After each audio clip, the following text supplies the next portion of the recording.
vedi stupido. Allora loro nei 5 anni hanno provato a dividere. Quindi non dire queste cose. Il buco incredibile che Carlotta da parrucchiere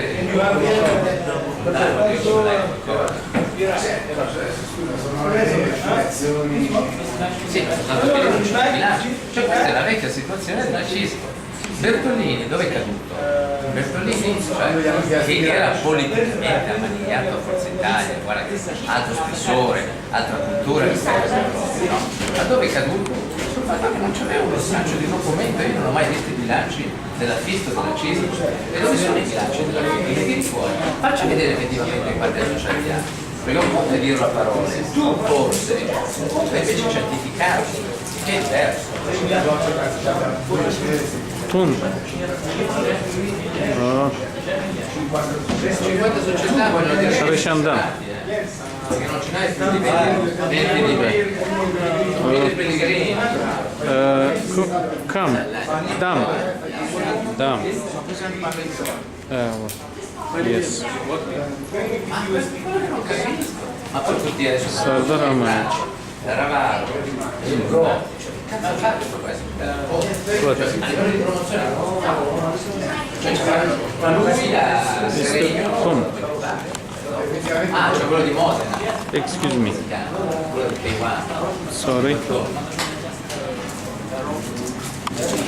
che era con noi. Chiamava. Quello che vende le produzioni che non,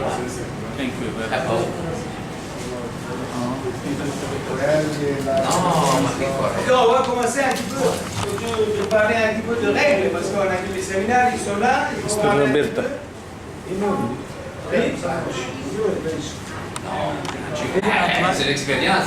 J'espère qu'on va nommer quelqu'un qui est bien sur le terrain. Okay, do not be too much close and don't say, fight.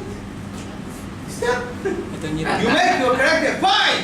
Man, this is important. Of course, as a central referee, you have to be with some personality. If you are weak, then it's no good at all for the fighters and for the show. Okay? But again, don't be exaggerated in your, so to say, don't insult the fighters. respect the fighters. Don't hit the fighters. Don't do it. No. You're not a big fighter. So, logical, but you have experience. I mean, we are joking. I mean, we are just making. And something briefing. important, referee in the center. Please come. Do not take the hands off the fighters. Take this off. Don't take the hands. You see some? Take the hands. No, Every time bring him in the middle. You don't need to bring him in the middle. No. Just. Yeah. No, if me and him, we are in the corner, you say stop. Okay. You don't need to bring me in the middle again. May I continue? Yes. Sit down. Thank you very much. Thank you very much. So, we have the two fighters. We have checked them. I am the central referee. They are there. Okay. I can watch judge. I attract their attention. Are you ready? Because someone is. Exactly. You know, they're working somewhere. No, you have to concentrate. Immediately, you have to do your job as a judge. So, since the very beginning, you have to concentrate on what the fighters are doing.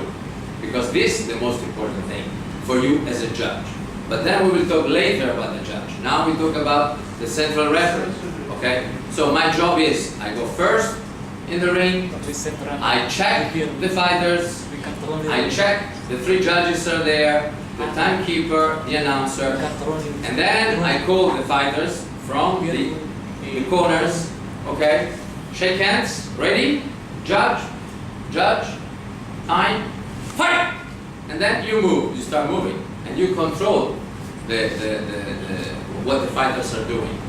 Anytime they do something wrong, according to the rules, you have to say, stop, hey, don't do this, or whatever, okay? Just verbal information, all right? Unless there is a big break in the rules, a foul. What is a foul? A foul, of course, it is when they kick in the groin voluntarily. Or, for example, in low kick, they attack this part of the leg, which is not allowed. As you know, only the thigh can be attacked from outside to inside and from inside to outside.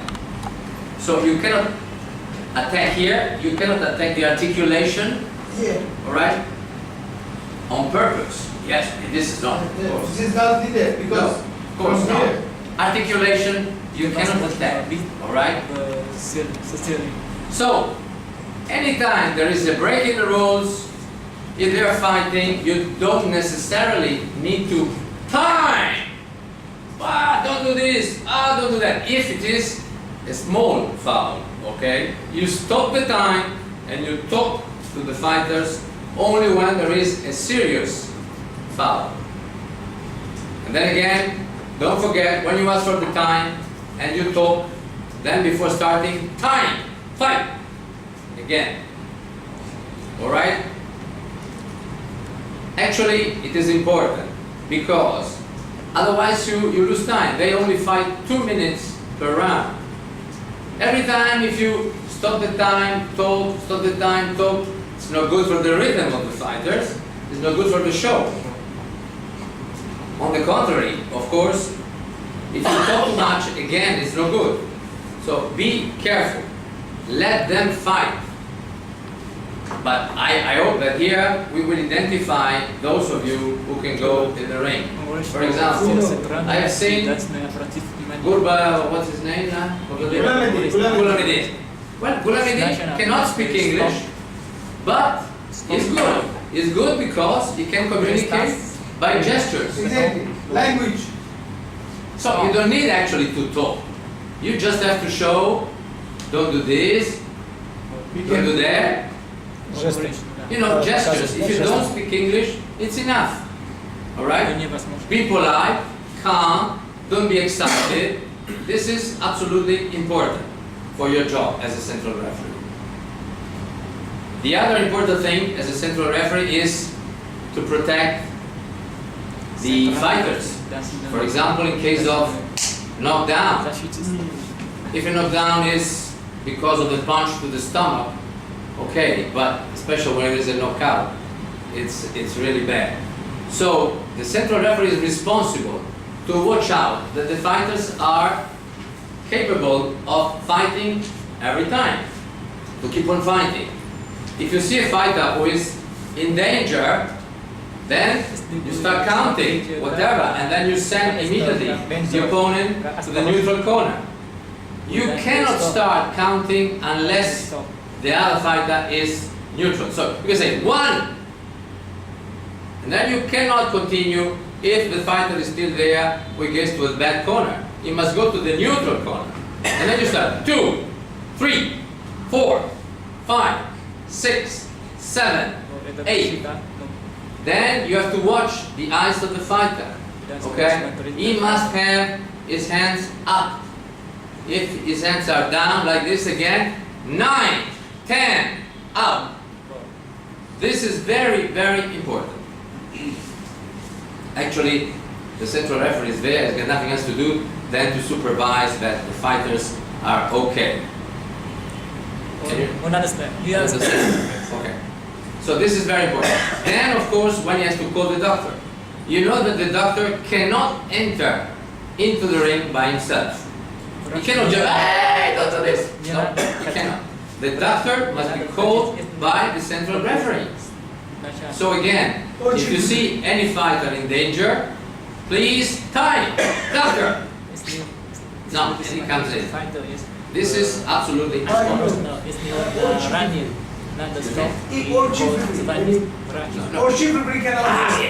If there is an idiot in the middle, of course. Hey, what are you doing? Stop it. Yeah, maybe, okay. But normally, an experienced central referee, he understands immediately that a fighter is in danger, and so he needs a medical check. Then, so don't hesitate. Stop the time, doctor. Again, when the doctor comes in the ring, he is the chief. You cannot touch a fighter on the floor.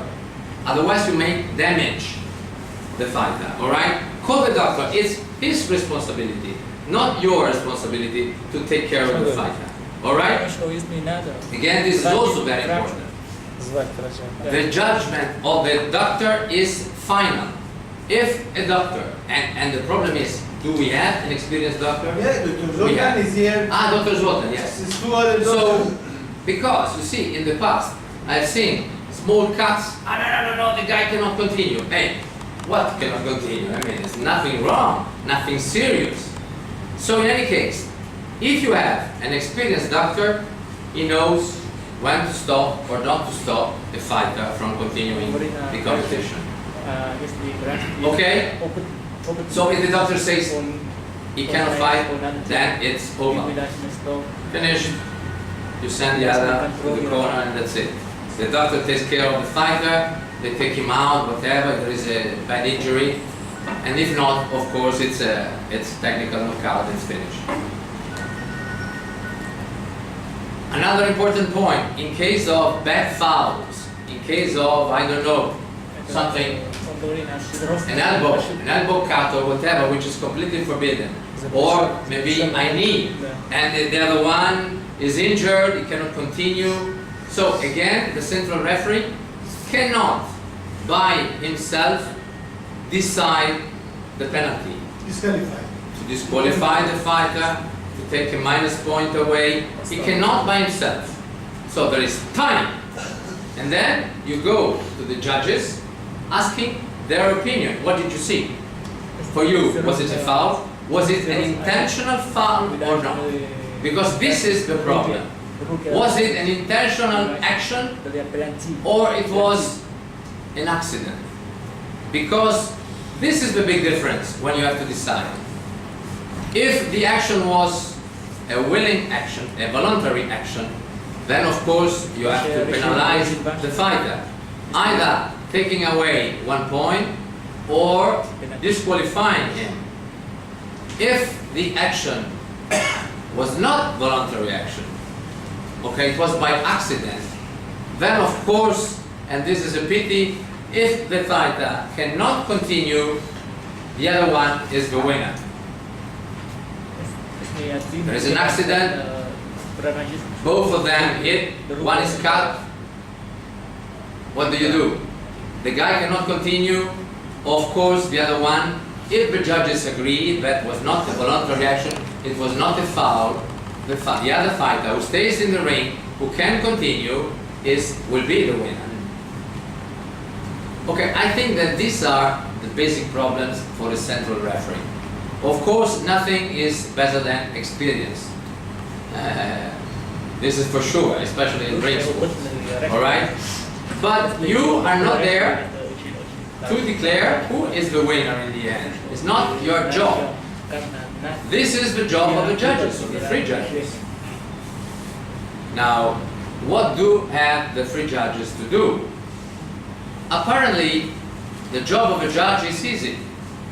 He sits in a comfortable chair, he's at ringside so he can see the show better than anybody else, okay? But he's not there just to enjoy the show. He's there to determine who, in the end of the match, is the better player, the better fighter in this case.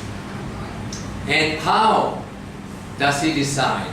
How has he to decide who is the better fighter?